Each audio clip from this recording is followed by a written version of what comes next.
शहाबुद्दीन के बेटे का बेल होते ही हाई कोर्ट से क्या सिवान के राजनीति के सियासत पे विरासत पे विराजमान होने के लिए अब कड़ी मशक्कत किसी को भी करनी पड़ेगी। आइए पूरा रिपोर्ट देखिए।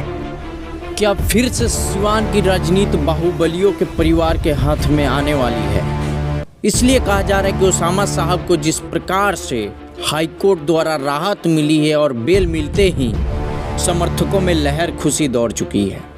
हिना साहब ओसामा की जेल में रहने के बावजूद दरभंगा का यात्रा आप एक बार याद कर लीजिए। उसके बाद से ओसामा साहब जिस प्रकार से डोर टू डोर क्षेत्र में घूमते थे पिता के नहीं रहने के बाद, तो क्या माना जाए कि सिवान की राजनीतिक के विरासत शहाबुद्दीन के पुत्र लेने के लिए तैयार हो चुके हैं। हिना साहब लगातार डोर टू डोर घूमिए। बिहार में ओसामा भी घूमते थे। जेल में रहने के बाद भी हिना साहब किसी पे उस प्रकार से कटाक्ष नहीं किया जिस प्रकार से उनको कर देना चाहिए। दूसरे नेता गुस्सा होके उत्तेजित होके कर डालते हैं।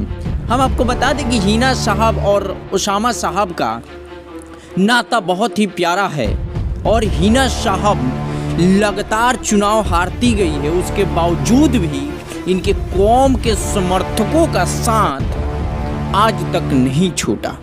ये बात किसी से छुपी नहीं है कि बिहार के मुसलमान आरजेडी को इसीलिए वोट करते थे क्योंकि शहाबुद्दीन आरजेडी के साथ थे। हिना साहब लगातार आरजेडी से दूरी बनाई हुई है।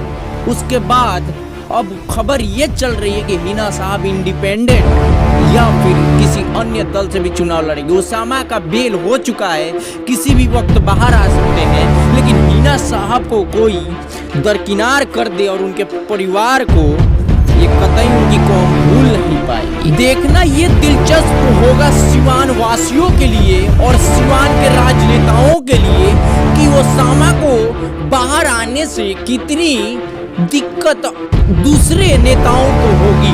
कौम का वोट एक तरफा उनके साथ लोगों के द्वारा कहा जाता कि है और रहेगा, तो सच में ये बात सच्चाई है और कितनी इस बात में दम है आने वाले इलेक्शन में ही मालूम पड़ेगा। लेकिन हिना साहब दरभंगा का यात्रा करके ये सभी बिहार के पार्टियों के लिए मन में खटास उत्पन्न कर दी है कि शहाबुद्दीन परिवार के बिना, हिना साहब के बिना सिवान के मुसलमान या फिर बिहार के मुसलमान को लेकर के कोई राजनीति सफल कर ले तो ये संभव नहीं है। मेरी कौम की नेत्री मैं हूँ, अदर कोई नहीं है, फिर से हिना साहब ने साबित किया है। कमेंट सेक्शन में जरूर बताइएगा कमेंट करके कि सही में क्या मुसलमानों की अगर कोई नेता बिहार में है तो नेत्री हिना साहब है और शहाबुद्दीन का परिवार है। सही मायने में आप कमेंट करके जरूर बताइएगा। और अगर आप हमारे चैनल पे नए हैं तो चैनल को सब्सक्राइब करना ना भूलें। अगर फेसबुक पेज से देख रहे हैं तो फॉलो करना ना भूलें और वीडियो ज़्यादा से ज़्यादा शेयर करें।